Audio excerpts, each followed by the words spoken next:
Hey, everybody, welcome to Odd and Untold, the podcast where we talk about all things strange and spooky. And this week I'm excited because, well, for a few reasons. One, my buddy Scott is back on. It's been a hot minute since Scott has been on the show. So, Scott, welcome back. It's been a long time, man. And he dropped something. My lens fell out. Oh, no. There we go. Starting the show off with a bang. Yeah, All perfect. right. All right. Good So, to yeah, be well, here. yeah, welcome back, man. It's been a while. I know me, you, and Josh have been trying to do a show again for a while, and just schedules are not lining up and topics are not lining up, and No, it's always something. It's so just tough. yeah, and my schedule's been kind of crazy too, so I've been doing a lot of like solo shows because it's like, all right, the only time I can record this week is like Monday morning at 10 a.m. So I do Yeah. it, and I just do like a solo topic, and just me talking, which nobody wants to hear. But um yeah, so welcome back. It's awesome to have you back. And this week we have your daughter Liz is joining us because she's got a cool story. We were kind of talking about stuff last week, me, you, and Josh, and you mentioned that she had an experience. And Josh very smartly was like, let's see if we can get her on the show. So, Liz, thank you so much for coming on. Yeah, no problem. Thanks for having me. Yeah, of course, of course. So, uh, I don't know much about the story. I mean, Scott, you told us a little bit about it. Um, we should backtrack a little bit because Liz, you're actually living in the house. So anybody watching the show and who's been a fan of the show knows Josh. Josh, like I said, has been on with me and Scott a lot. So you actually purchased this house from him, correct? Yes, Okay. How back in long? 2019. 2019. Okay. So you guys been living there for 3.5, 4 years now or Yeah. so? Yep. Okay. And I know Scott was telling Josh was telling us the other day when Scott brought this up, that he had never had any like real experiences in the house. But Josh is kind of the skeptic among us, I would say, Scott. Like you and I are more open Very and open to it, but he doesn't denounce it, but he's like truly believe it when something happens type. right. Yeah, he's more the skeptic of us, and I don't think he's had many experiences. His stuff's been more spiritual than paranormal, whereas my experiences have been a little bit more paranormal. Scott, some of your experiences have been a little bit more paranormal. Um, so Liz, just take us a little bit through, how you came into possession of this house, and then we'll get into your story because it's from what I heard, it's a pretty cool story. Yeah. So getting the house was very interesting, I feel like, with the connection between my dad, Josh, and myself. So my boyfriend and I were looking for a house back in 2019. The house that Josh owned was not available at the time that we had just started looking. We looked at a few houses, they didn't work out, and then all of a sudden our realtor texts us and they're like, yeah, if you want to look at this house, like this is the time to go. So we did. My dad ended up sharing it with us on Facebook too, not knowing that that's the house we were looking at. And he said, my buddy from work, he owns this house and he's looking to sell. And it just, one thing led to another and it all worked out and pieces fell into place. And we ended up buying that house in October 2019. Um, and And been there ever been since. there ever Yeah, since. yeah. Yeah. Okay, It's and funny how, like she said, it just came together like that. She had a tip from another source, and then Josh had said something out on Facebook that he was selling, and I sent it right to Liz, and it was like it was meant to be. right, right. So just small world, 6 degrees Yeah, of separation sort of thing, and you yeah, guys all just kind of Yeah. knew each really. other, and you came into possession of the house. And again, we've kind of talked over the years. I don't think on the podcast, but we've talked, and just Josh has mentioned that you're living in the house, and like sometimes Josh will just like off air, I think, just ask Scott like how you're enjoying the house and blah blah blah, and but nothing paranormal, nothing out of the ordinary, just kind of conversation, small Yeah. talk. Um, but then your dad was telling us the other night that you had an experience in the house. So do you want to tell us a little bit about what happened there? Yeah. So it was just myself and my daughter at home. Hmm. My boyfriend was working, so she was already asleep. It was about quarter till midnight. And I had just finished cleaning around the house. I was getting ready to go to bed. I went into the bathroom and I didn't shut the door all the way. Just trying to block some light and sound because her bedroom is connected like right next to it. Hmm. So I kind of just like partially shut it. And I was at the sink washing my hands, and all of a sudden the door swung open. And now we've lived there for quite a few years. That doesn't happen unless somebody pushes it open or the cats will come up. And we have three cats, so they'll paw at the door and get it open if we shut it. So I instinctively looked down, and none of my cats were there. I went into the hallway. None of them were in the hallway. So I did some looking around, and my one cat was in the kitchen eating, and the other two were in my bedroom on the bed sleeping, passed out. So, and in the time that it got me from the sink right to the door, which is right next to each other, I would have seen one of the cats, or they usually sit at the door and wait for me. So it was kind of unsettling, feeling like, okay, so what caused this? And naturally, my head was going to, well, maybe it was a draft or maybe the house shift, but I'd lived there long enough and I've always done that where I don't fully latch the door, and that door just doesn't swing open or close. It's not like weighted in any way. And so I was like, I don't know what could have caused this. So I text my boyfriend thinking, oh, he's just going to say, oh, maybe it was the house moving or something. And he goes, that's not normal. I have never seen the door. He goes, I do the same thing. He goes, the door is never shifted open or closed. So it was just. And he's the policeman. Wow. So Okay. yeah, so Yeah. that just freaked her out to the nth degree too. And it just was unsettling. Like it wasn't like I felt like, anything bad. I just felt freaked out from it. And how old is your daughter? She is 17 months, so just over a Okay. year. Okay. So, and again, I ask these questions just to sort of illustrate to anybody listening to sort of debunk certain theories. So a 17-month-old is not a 17-month-old, not year 17-month-old is not going to get out of bed, push the door open, and run back to bed without you noticing. 17-month-old, Right. yeah, this is a toddler. This is a clumsy little human being who is not going to sneak up on you and open the door. And again, with the history that, you've been there long enough, and I'm glad you mentioned that. Because again, this is something I hear from skeptics all the time. It's the house settling, it's this, it's that.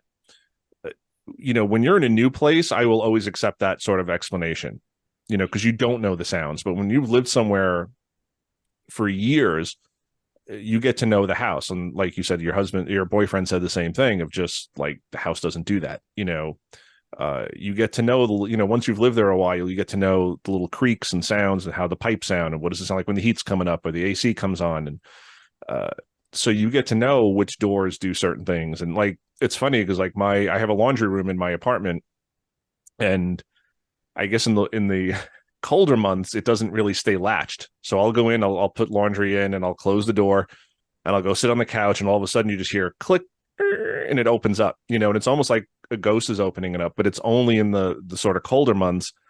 But I moved in here in the summer, so it didn't really happen for a while. And then just as it got colder, it would start opening, but it was like consistently. And it was just like, okay, the door opens by itself. And my son will sit there sometimes and like give me the side eye, but like now he's used to it too, that this door just opens 5 or 6 minutes after I close it, just whatever force is pushing on it, it just opens.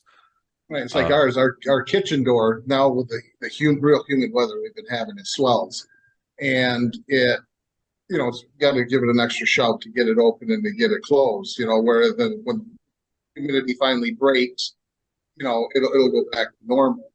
But the thing is too, like with her door, and again, we're not saying this is a ghost or an entity or a poltergeist or a demon or whatever, just an oddity, but it's it's an interior door, that's not really exposed to the outside, temperature and changes.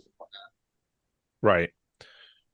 And Scott, you had also said too, when you were telling Josh and myself about this, that Liz is very sort of pragmatic. She's not prone to, Everything's not a ghost. Everything, it's just she's the debunking in her started immediately. What caused? Not just running around. Oh my God, we got a ghost. It's try to debunk, and then when all the explanations are just explained, but you couldn't find anything wrong, then because if she did, she probably wouldn't even told anybody about it, even where bothered saying anything. Right. And I appreciate, Liz, that you had said that you like were looking for, is there a draft? Is it one of the cats? Because we hear that a lot too. Like if you have animals, cats can do this. But again, when you live with animals for a long time and they're your pets, you kind of know their behaviors, you know what they can do, what they can't do, what they typically do. And if you know that they're not in the room with you, then like what opened the door? So again, if you are someone who's not prone to just think everything's a ghost, and I know a lot of people who are like that, where just every little thing is, oh, the ghost was talking to me again today, and the ghost did this and the ghost did that. And it's like, I'm not saying ghosts don't exist, but not everything can be a ghost. So I do appreciate that you immediately went to sort of trying to debunk this and find a rational explanation, and then calling your boyfriend and saying, hey, this, you're looking for answers, anything besides ghost, and you're kind of coming to this as a possibility only at the end when you're saying, well, I can't really explain it.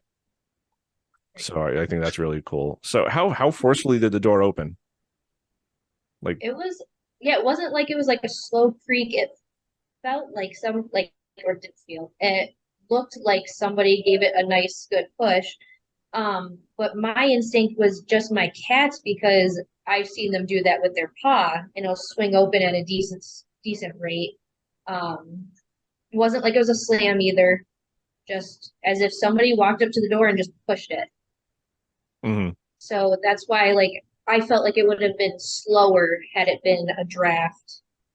Um, and yeah, it was just so odd, and I'm just so used to the cats doing that because they don't like that separation sometimes. Right. So they will paw at the doors and to not see them. And my initial reaction too wasn't like it was a person because I had just locked all the doors and everything was tightened up, so definitely knew it wasn't a person. So natural thought, cats. Look down, nothing, Yeah, nothing there. that's So weird. You got to tell me another story about the cat on the end of the bed. I told those guys about that too, but this kind of falls in line with this. But when you in the middle of the night where you thought you were dreaming, and then maybe it was, maybe it wasn't with the cats.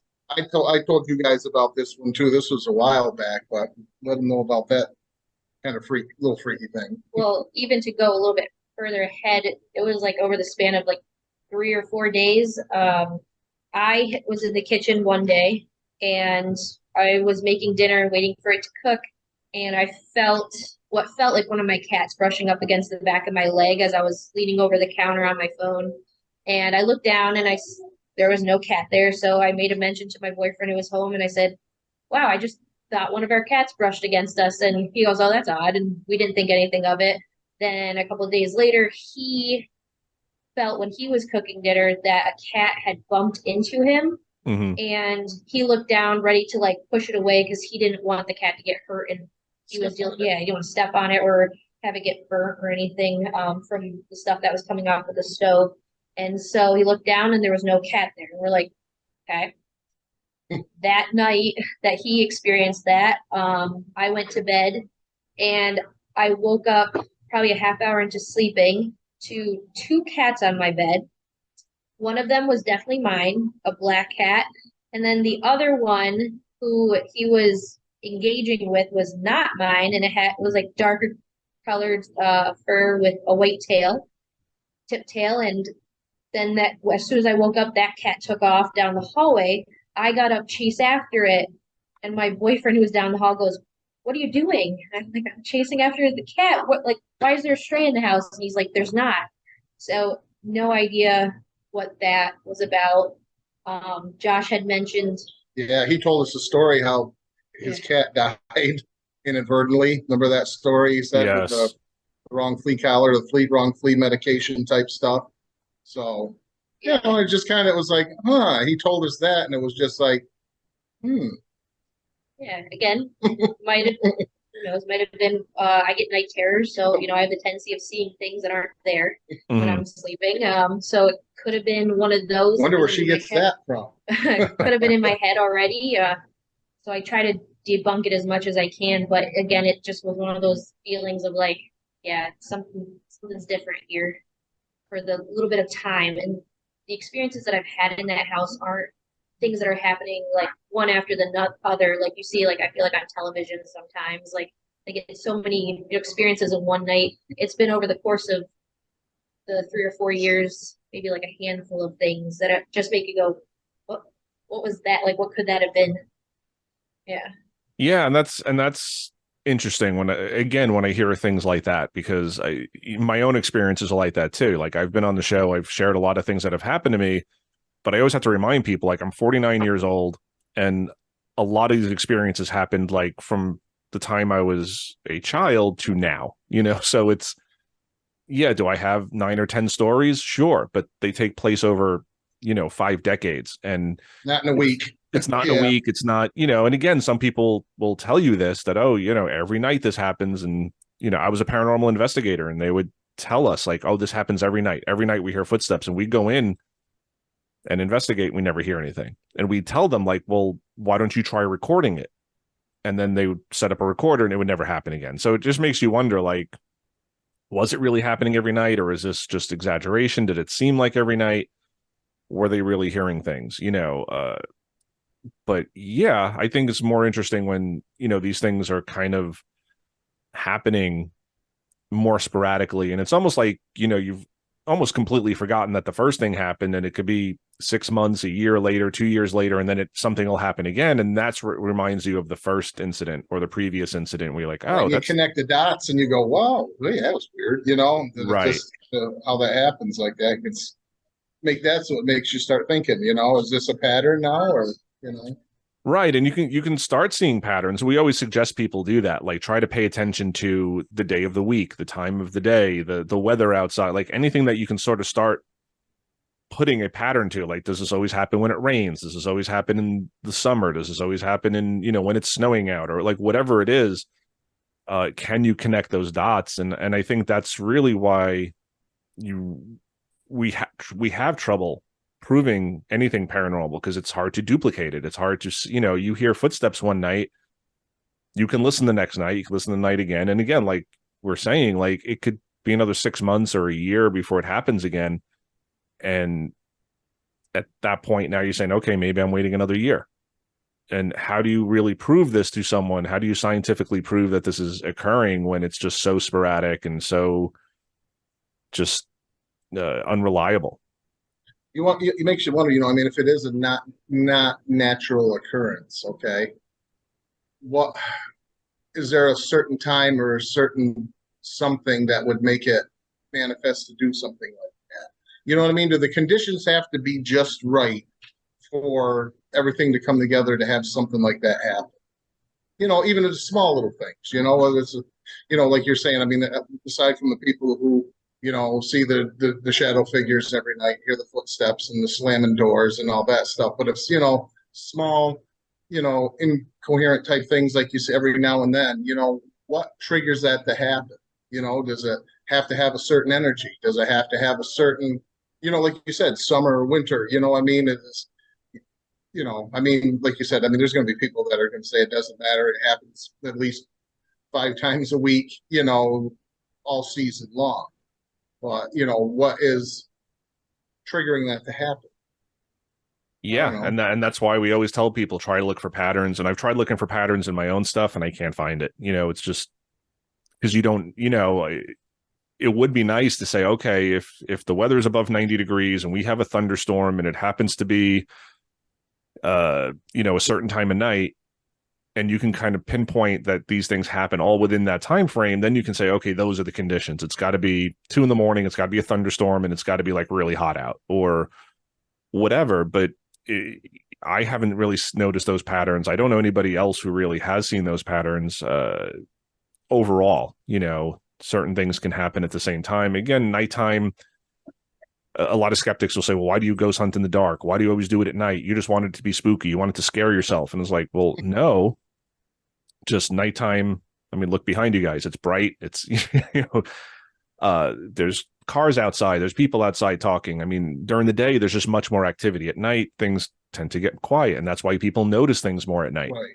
So it's not a matter of trying to scare yourself or that it's, quote unquote, creepier at night. It's just you're going to notice things more at night, and you're going to notice things more when you're alone. So, for example, when your boyfriend is out at work and your daughter is sleeping and the cats are eating and you're just kind of in this room by yourself, if your daughter was up, 2 PM and she's running around and she's playing and the cats are, being scared by her, if that happened, you may not have even noticed. You would have just assumed, because now there's chaos going on behind you. Yeah, you wouldn't think twice. You wouldn't even think twice. Oh, one of the cat, you're not going to look and say, oh, who did that? You're just saying, okay, it's one of the cats or it's my daughter, but she's sleeping, the cats aren't with you, your boyfriend's not home, and then the door opens. Now you're paying attention to that because that chaos is gone. That busyness of the day is not there. It's late at night, and you're saying, okay, what was that? And I feel bad for her because she said, it didn't really say upset her, but it really didn't make her think too much about it until Matt says, that is kind of weird, and you kind of hearing that from not only your better half, but an authority figure who's trained in the business of, being observant, say, that's kind of freaky, that just made her feel even, kind of more, it was just a little bit more unsettling.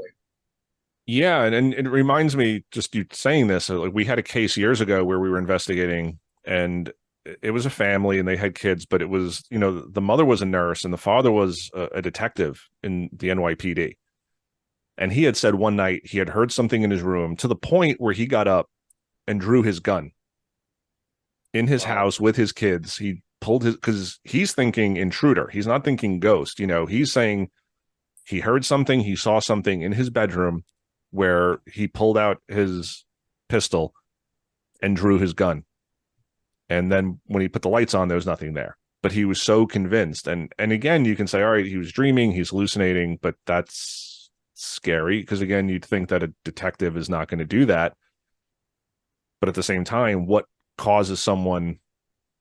I mean, these guys are trained. These are, you're talking about people who are trained and right. And you have fight or flight. So obviously his training is going to be fight, right. And where probably the rest of us would be flight, but and that makes you, that's going to happen to someone like that who's trained to be observant and his instincts are telling him to draw his weapon, so then it's obviously not nothing. Right. Something startled him enough to say, yeah, in this house with my wife in bed next to me and my children sleeping down the hall, I'm going to pull my service weapon and maybe have to use it in my own home. Right. And then it turns out to be nothing. And he was startled by this, and he was not he was typical NYPD detective. He was not somebody that you're saying, okay, this guy's a little wacky. I mean, this guy was just flat, stoic and no nonsense. Just, so yeah. How old is the house, Liz? Do you know? 1955. Okay. So not super, super old, but it's old. I've only been there once. Like when I first met Josh, I went there the first time I met him. And then by the second time we hung out, I think he'd already sold the house. So he wasn't living there anymore. But I was only in there once. Have you had any other experiences or feelings? I mean, the cat experience is interesting to me because your boyfriend noticed it too. Like that first thing that you mentioned about he had his own, and those experiences to me are always interesting because it's not, a skeptic can't just say, oh, it's just your imagination, you're just seeing things or hearing things, or it's just you. Yeah. When you have like this sort of outside verification that, like, okay, it's not just me having the same experience, like someone else had the same experience of this feeling of a cat rubbing on you, and then you have this experience of seeing a cat in bed that your other cat isn't, the cat that you own and is your pet is interacting with this, what you thought was a stray initially. Again, you're not immediately going to, oh, there's a ghost cat, you're saying, oh, crap, like a stray got in the house, like, let me chase it. And then there's no other cat, so that tied in with the feeling of something like rubbing up against your legs is interesting to me as well. So besides those, have you had any other experiences in the home? Um, nothing like crazy. Like one that was odd was when we first moved in, like a couple months after. Um, I had put a clock on the wall in the bathroom, and I know that it was secure, and it had fallen off one day, like a big huge bang. Again, that could be something not Oh, yeah. paranormal, but it was just odd to me because I had literally just put it up and it was Secured. secured. Yeah. And then the only other thing that happens that is kind of weird, but they're kids' toys. She has like a little push walker, um, and it sounds. It goes off based on sound and like vibration in the floor as you're walking. And I'll be in the kitchen by myself, and it'll just randomly go off, and no cats are near it. There's no sound going on. I'm just That's kind of always petting freaky when it. you see the Yeah, kids' toys going off in the middle of the night or for no reason. You know what I mean? They don't have batteries, and the batteries aren't in them, but yet they're going off. That right there, that that's could it for be me. just like, and that's the only toy I noticed that does that, and it could be an electrical thing, or I don't know, it feels like a vibration or something that I'm not feeling. So again, I always think to debunk first.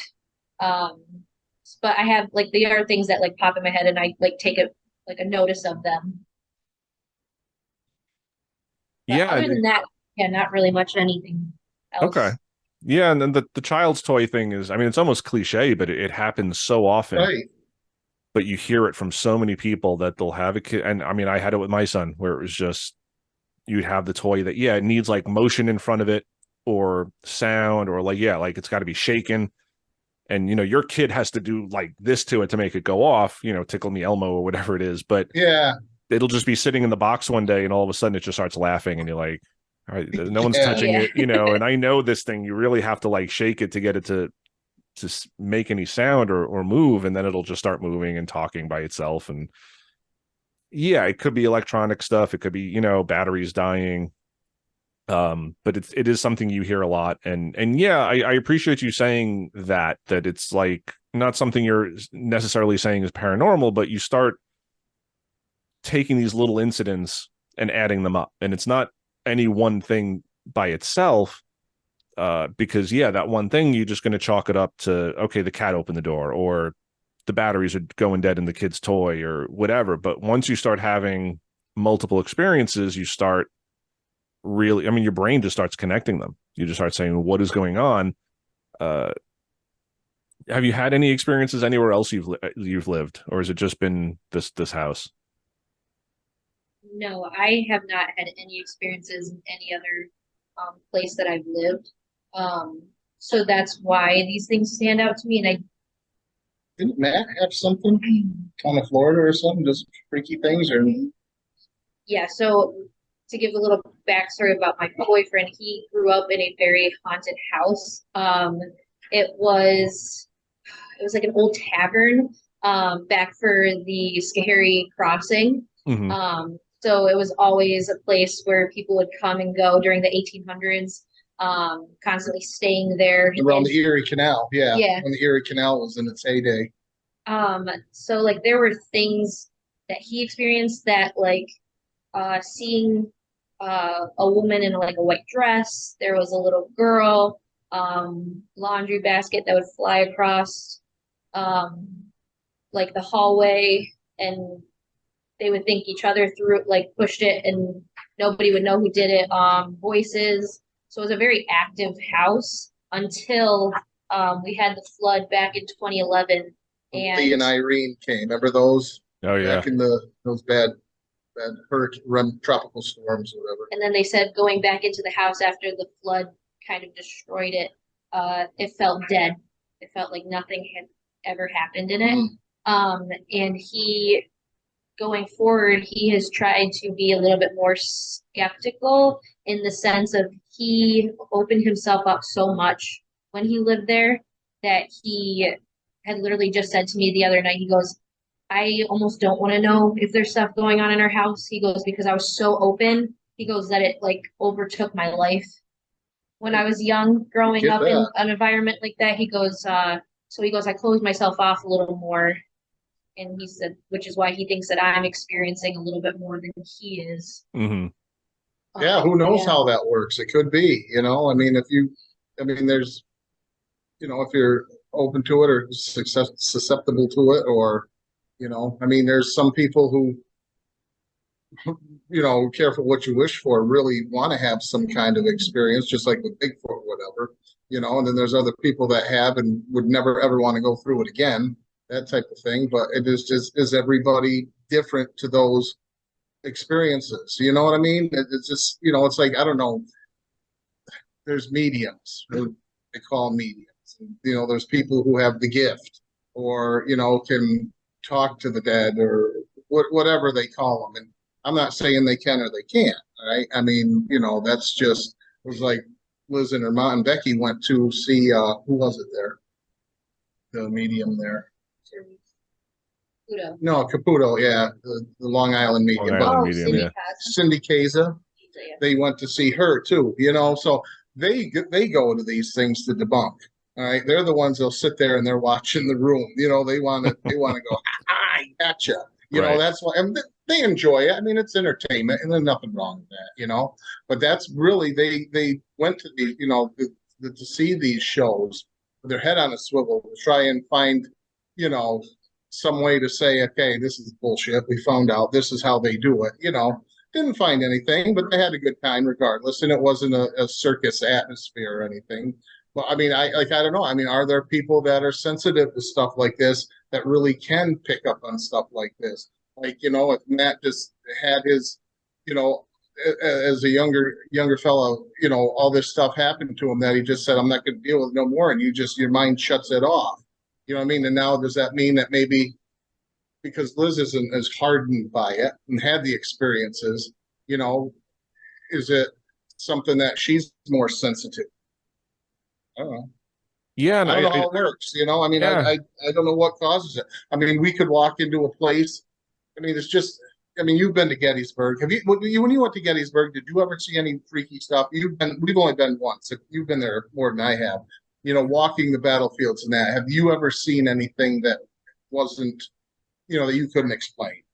Like once or twice. Yeah.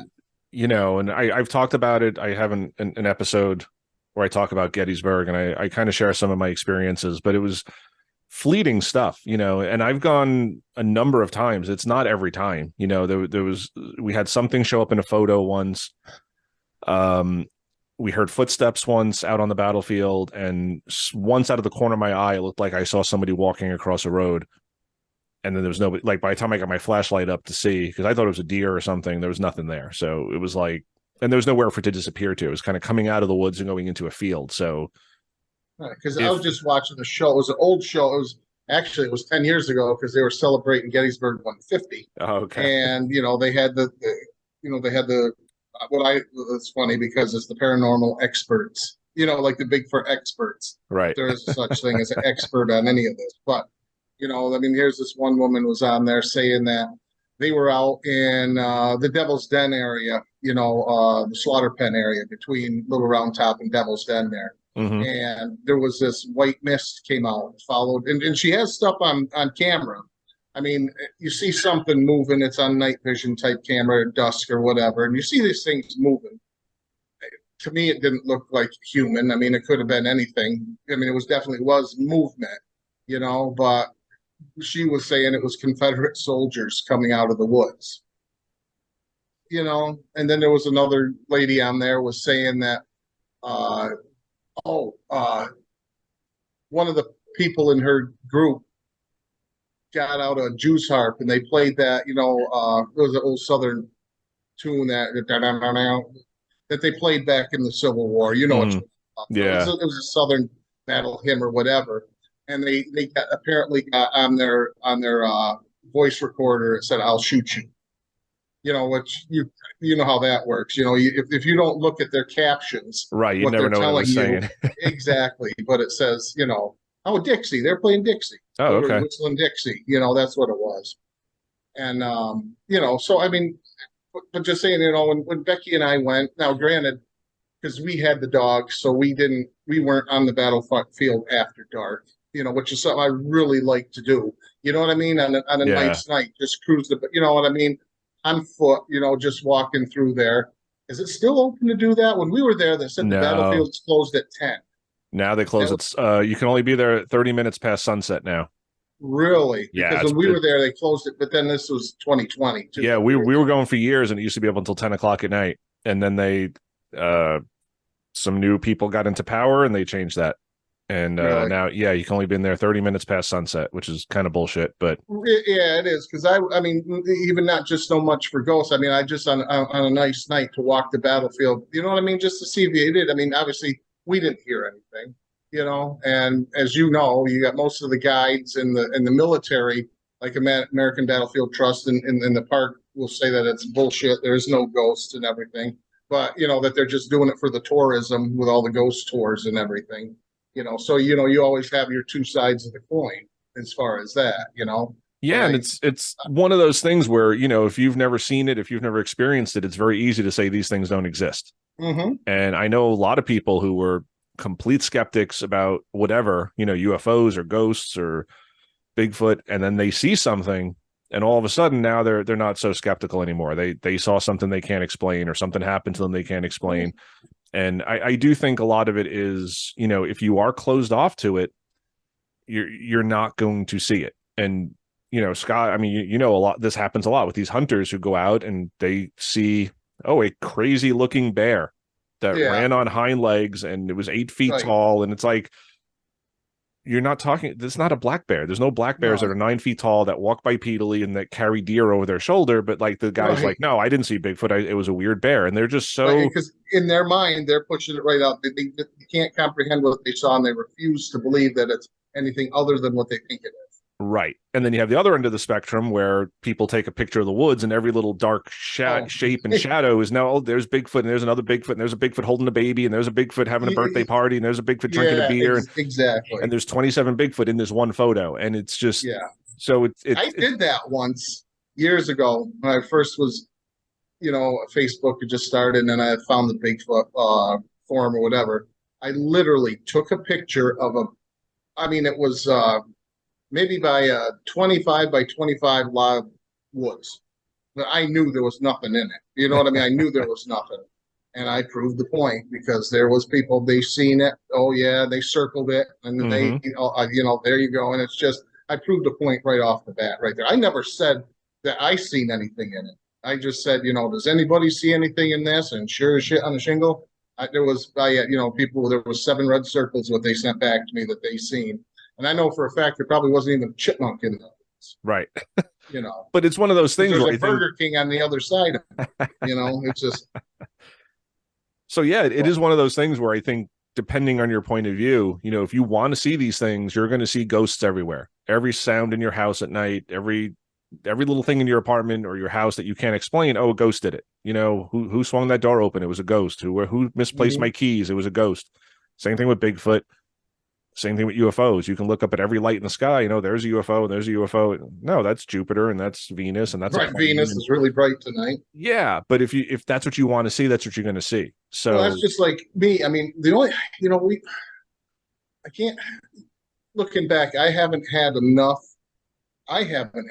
personal experiences to say anything, that I mean, there's just one time when I was a kid, and this will always stick with me. It was, and it could have been hardly anything, but uh, this had to have been in the mid to late 70s. My dad worked a 2 to 10 shift, and my mother and myself were home in our house, and it was in January or February, real cold, and we had like a dusting of snow. And my father would come home, and he'd be home about like quarter after 10 because he didn't work too far away from where we lived. And we thought what we heard was the front door closed from him coming in. And the dog started barking and jumped down. We had a little poodle at the time. She jumped down and ran out, and we didn't even think about it. And I remember going, "Daddy's home," and did nothing, nothing, nothing. My mother looks at me. I was 10, 12 years old probably at that point in time, and she goes, "What's he doing?" And I said, "I know." I got up and I looked. The dog was sitting at the door, wagging her little nose with tail. and I opened the door and flipped the outside light on. Nothing. There wasn't. I mean, we had just like a dusting to an inch of snow had just fallen, no tracks, and we didn't even think about it because when he would come in, we'd see the car lights. You know what I mean? When he'd pull in the driveway and hear the car door and everything else like that. But there was enough that it was not only my mother and myself, but the dog. It got the dog's attention and got her barking too, and it was definitely the front door closing.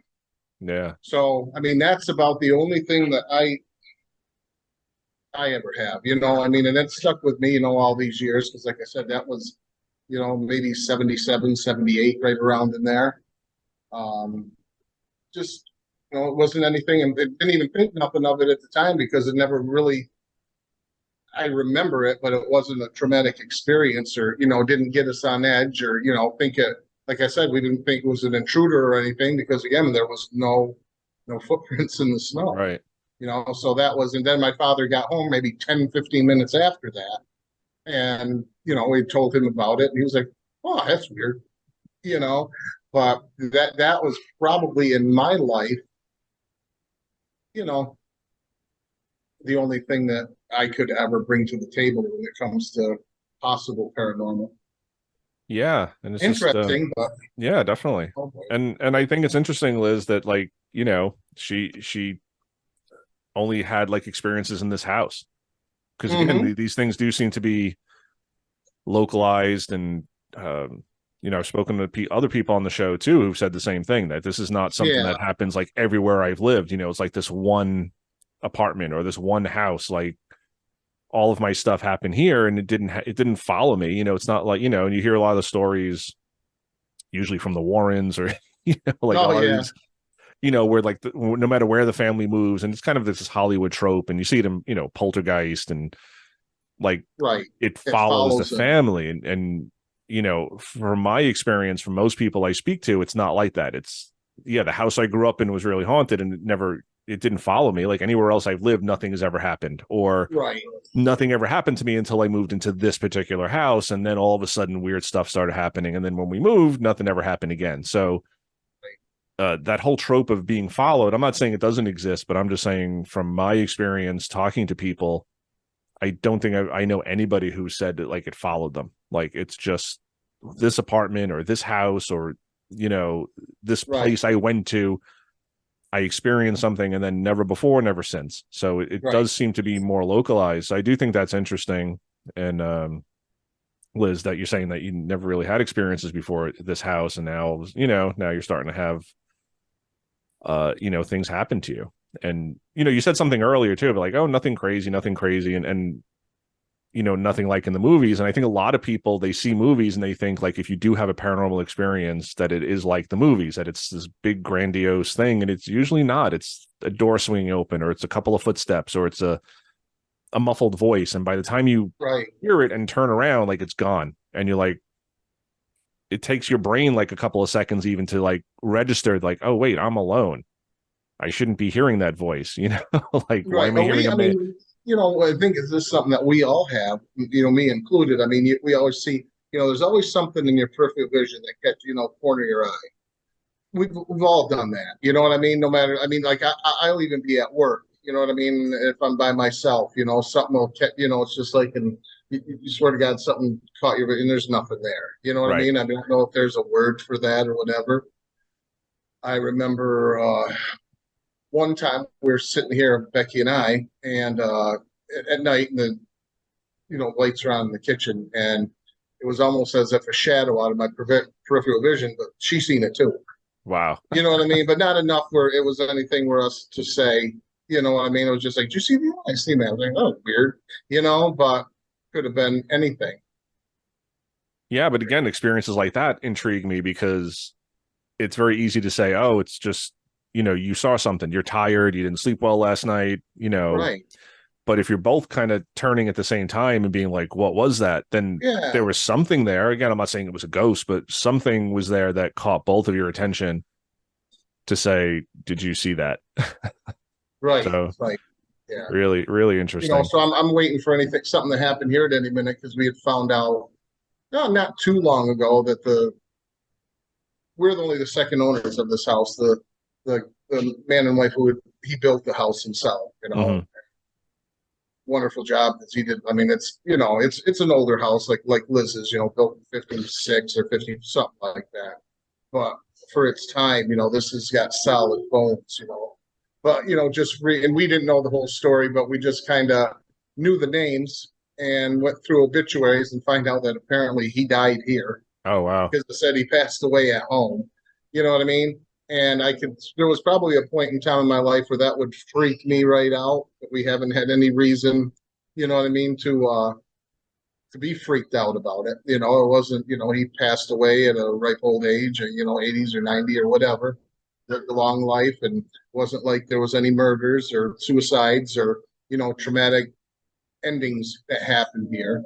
But now that's something I don't know. I don't think if I knew if there was a house that had something like a murder or suicide or anything like that, I don't think I'd even want anything to do with it, regardless of ghosts, just bad juju there. Yeah. I really, Yeah. And I don't know if regardless of, I don't know. I just don't think I'd want to be in that presence where something like that went down. yeah, well, I think it's just a bad energy. Whether you believe in the Yeah, paranormal or not, I think if you yeah. know somebody, killed themselves or was murdered there, like that's a rough thing to now say, oh, I'm going to sleep here where this tragedy happened. Exactly. Whether you believe in ghosts or not. No, I mean, there's people I've talked to, they don't care. It wouldn't matter to them. If it's a nice place, I'm buying it. I don't care. I mean, that's just, that's how different people are. But me personally, that would have to be the dividing line. You know what I mean? That would be the fine line between would I want to live there or not. Yeah. Yeah. And again, Josh had said nothing happened to him while he lived there, and he was there for years. So, but yeah, his cat did die there. And from what I Yeah, understand, it was a yeah. very And that was traumatic after death. Liz had told me the story about the cat in the bed at night, and then I had mentioned that, and Josh then told us the story about how the cat had passed away inadvertently by giving the wrong flea medication, So that was just like that. All right, that's weird, Yeah. whether it has anything to do or not. But Yeah, it makes you wonder. And I mean, I had my own stories of a cat. When our cat died, we had nothing really happen in our house ever. But like after the cat passed, there was like my wife and I both were, and we weren't even talking about it. It was just one of these things where we were both experiencing it. And then one day she just kind of said to me, like, I've been seeing things. I was like, me too. Like, and not people, but like something like cat level. And then our second cat died and nothing ever happened. So it wasn't like we were just expecting, it was weird. It was just when the first one died, and it didn't last very long, less about a month, but we thought right. we'd hear him. We thought we'd see him. Uh, and then it just stopped. But we were both experiencing it separate of one another. Like we didn't even mention it to one another at first because we just thought we were like seeing things or just expecting him. But then at one point she mentioned it, like, and I was like, yeah, me too. Like, been seeing things and hearing things. I think it was really just one night we were in the basement and we heard like the other two cats were down with us, and from like the top of the stairs we heard like a meow, like him Really? calling us, like not even a meow, but like like when cats are not distressed, but they want you to, like that kind of. And we both just like looked at each other like, did you hear that?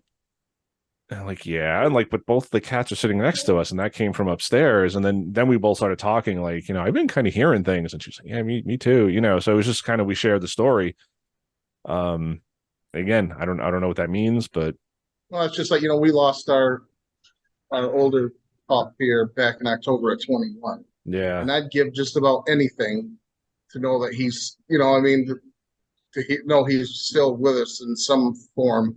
You know what I mean? Whether in spirit or whatever, but I haven't had, he hasn't come back to see me, yeah, but I mean, I mean, something like that happened, that would be pretty enjoyable to me. That wouldn't scare me one bit. But yeah. It could be comforting in many ways.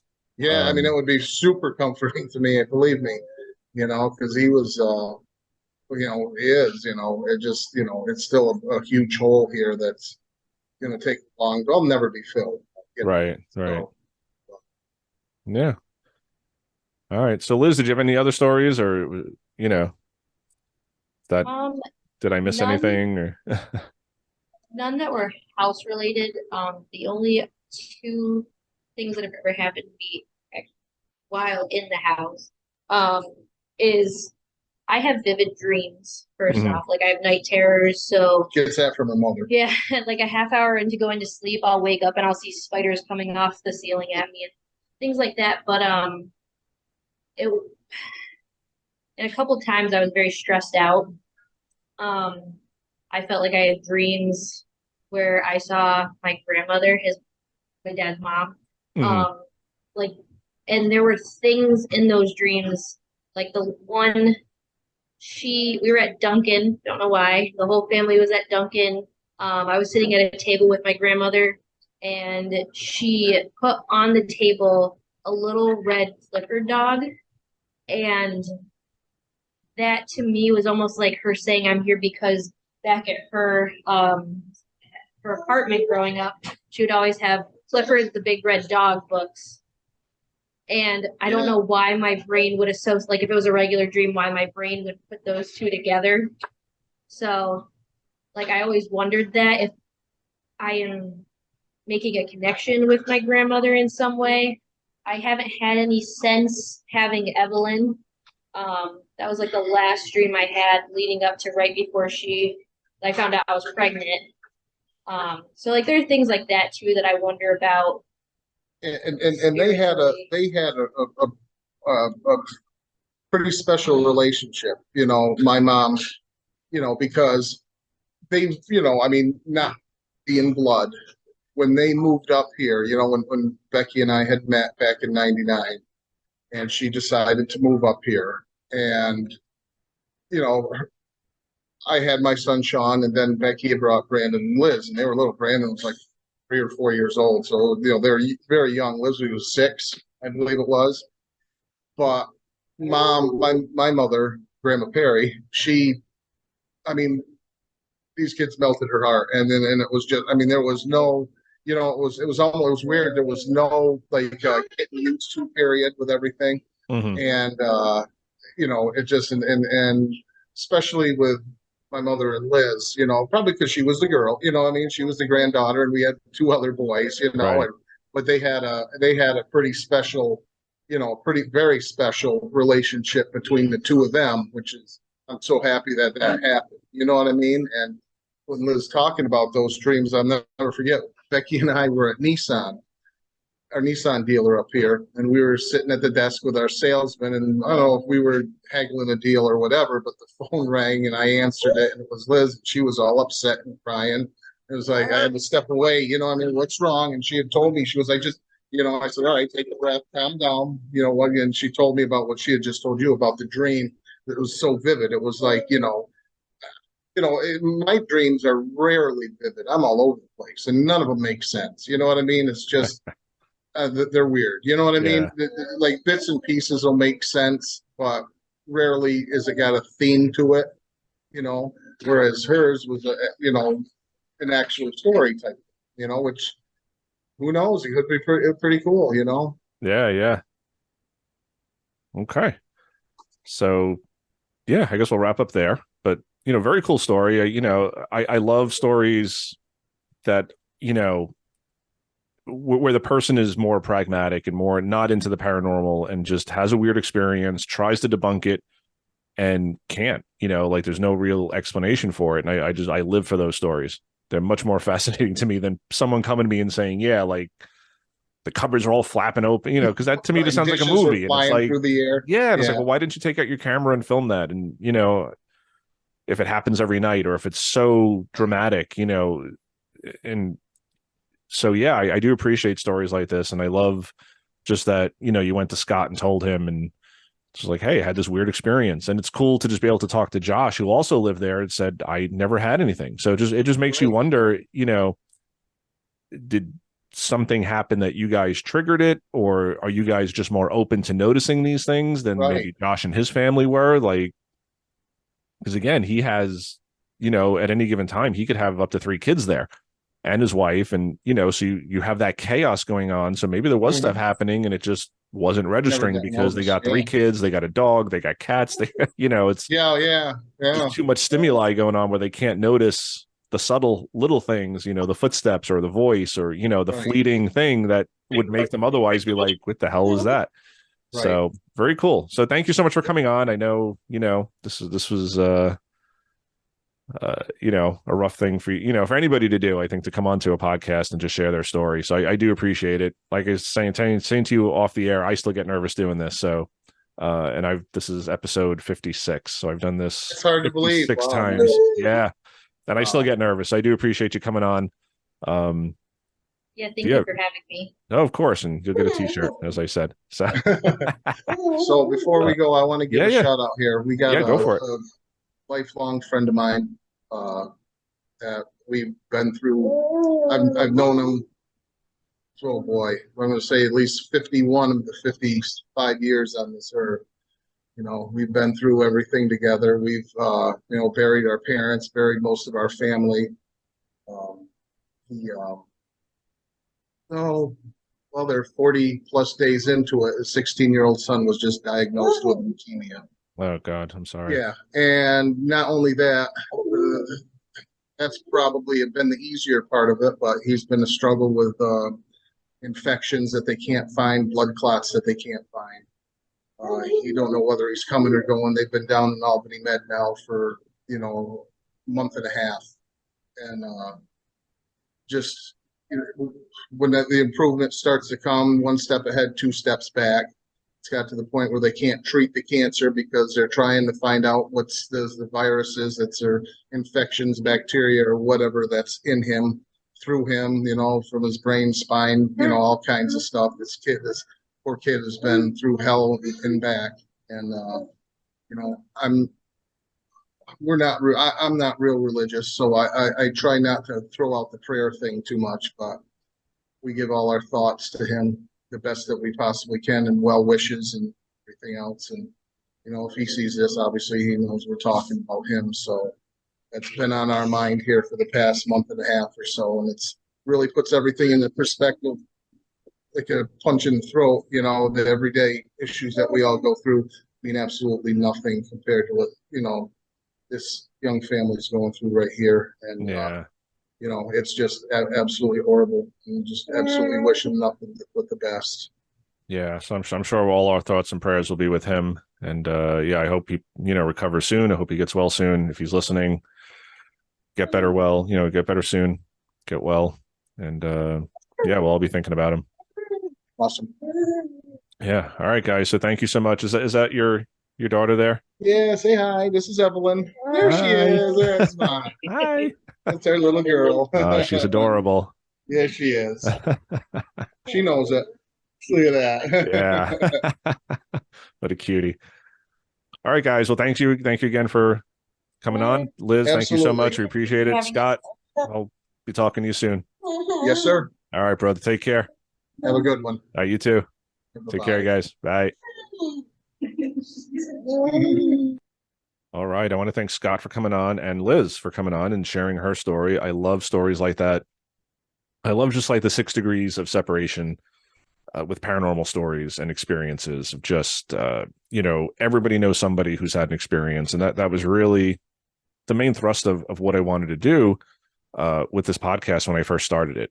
I mentioned way, way, way back, probably in episode 3, about how this was originally going to be like a book.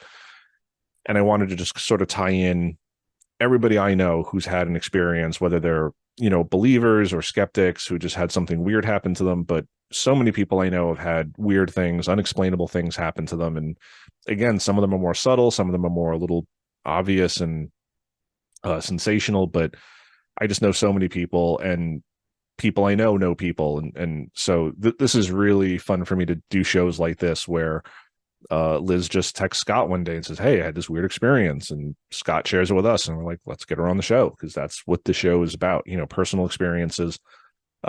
So really appreciate that. So Liz, thank you for coming on. Scott, buddy, always a pleasure talking to you, and I do hope I get to see you soon. If you guys are listening on YouTube and watching on YouTube, please give us a like and a subscribe. It really helps the channel. Leave a comment below. We love interacting with you guys, all of us, me, Josh, Scott, John, my co-hosts there in crime. And we love hearing your comments and your feedback. If you're listening on a podcast platform, please leave us a review. We've been getting some more reviews lately, so I'm going to keep asking for them. I really appreciate it. If you can write something out, we'd love that. I do love hearing the actual feedback. We got a review recently from someone who just said that this was just like a very sort of easy conversation sort of show about interesting topics. And that's really what I just wanted this to be about, was just very easy, back and forth, flowing conversation, nothing too serious. No, not taking ourselves too seriously, just having fun with it and talking about interesting paranormal stuff and weird stuff and strange stuff. But if you can't leave a full review, just, click on the amount of stars you think we deserve, and we will appreciate that. And until next week, everybody, rock and roll. Stay cool.